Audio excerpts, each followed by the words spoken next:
ভাই কি শুনলাম ভাই, গ্রিব্যান্ড বলে আগুন লাগা অফার দিয়ে দিল। হ্যাঁ, অবশ্যই আজকে একটা অবিশ্বাস্য মূল্যে পাচ্ছেন। এটা হচ্ছে একবার অবিশ্বাস্য, বাংলাদেশে এই প্রথম গ্রি ব্র্যান্ড নিয়ে যাচ্ছে 12 বছর কম্প্রেসার ওয়ারেন্টি, 5 বছরের অল পার্টস এবং 2 বছরের সেল সার্ভিস। এটা হচ্ছে একেবারে অবিশ্বাস্য দামে পেয়ে যাচ্ছেন গ্রি ব্র্যান্ডের একটি এসি এবং রিজনেবল প্রাইসের মধ্যে। আপনারা কিন্তু 47,500 টাকা পেয়ে যাচ্ছেন 1.5 টনের 1 টনের এসি। 1.5 টনের এসি পেয়ে যাচ্ছেন মাত্র 63,500 টাকা। 2 টনের এসি পেয়ে যাচ্ছেন 75,500। 2.5 টনের এসি পেয়ে যাচ্ছেন 1,17,500 টাকা।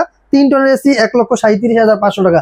এটা কিন্তু বাংলাদেশের 64 জেলা থেকে আপনি আমাদের কাছ থেকে এই প্রোডাক্টগুলো নিতে পারবেন। ইনভার্টার এসিতে 3টা মডেল অ্যাভেলেবেল রয়েছে এবং 3টা মডেলই আপনার 2025 সালের আপডেট ভার্সন। সেক্ষেত্রে XPUV, XLNB আর XFB এই 3টা মডেল আমাদের কাছে অ্যাভেলেবেল রয়েছে। আপনারা চাইলে আমাদের কাছ থেকে এগুলো নিতে পারেন। বাংলাদেশের 64 জেলাতে আমরা এই প্রোডাক্টগুলো পাঠিয়ে থাকি। যদি কেউ ঢাকার মধ্যে নিতে চান, ঢাকার মধ্যে কিন্তু আমাদের ফিটিং এর সুব্যবস্থা রয়েছে। আপনারা চাইলে ঢাকার ভিতরে অথবা ঢাকার বাইরে যে কোনো জায়গায় ফিটিং সহ নিতে পারবেন এবং ঢাকার ভিতরে এবং ঢাকার বাইরে সব জায়গায় আমরা কুরিয়ার করে এগুলো মালগুলো পাঠিয়ে থাকি। আর যারা আমাদের শোরুম ভিজিট করতেছেন, আমাদের শোরুমের অ্যাড্রেস হচ্ছে ঢাকার ফার্মগেট, আনন্দ সন্দ সিনেমা ঠিক বিপরীতে ক্যাপিটাল সুপার মার্কেটের দ্বিতীয় তলায়। দোকানের নাম ক্রোকারি স্পার্ক, দোকানের নাম্বার 54। সপ্তাহে 7 দিনই খোলা থাকে, সকাল 10:30 থেকে রাত 9টা পর্যন্ত।